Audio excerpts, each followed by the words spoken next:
ये आतिफ भाई सीढ़ी का पमैश कर रहे हैं। ये बेसिक जहाँ से सीढ़ी स्टार्ट हो रही है वहाँ से शुरू कर रहे हैं। तो ये एक उन्होंने अपना आला बनाया हुआ है जिसके साथ वो प्रॉपर उसकी पमैश ले रहे हैं। लेवल के साथ प्रॉपर हर चीज़ ट्रेड का और उसका स्टेप का दोनों को चीज़ों का वो लेवल चेक कर रहे हैं, राइज़र का और ट्रेड का। तो उसके मुताबिक वो ये निशान लगा रहे हैं और इसको चेक कर रहे हैं।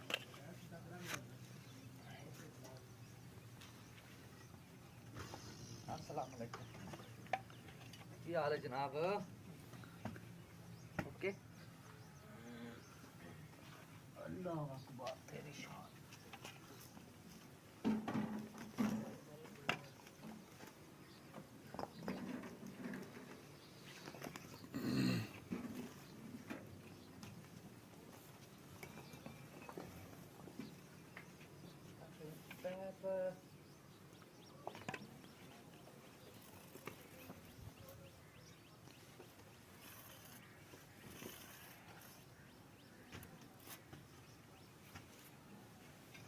नाल ये भी दसना है कि यह जो साडा अड्डा बन रहा है ना जी, यह पूरा 10 इंची का अड्डा है। चेक कर रहे हो जी जी, इधरों भी 10 इंची का है, तो बाकी जो अगली साइड फ्रंट आंदा वो साडा पूरा 7 इंची का है।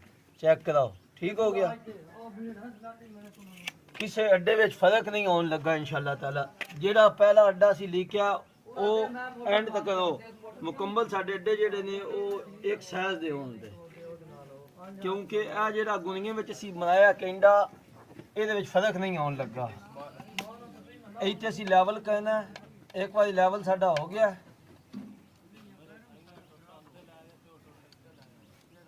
ਉੱਤੋਂ ਵੀ ਇਧਰ ਲੈਵਲ ਚੈੱਕ ਕਰੋ। ਇੱਥੋਂ ਆ ਕੇ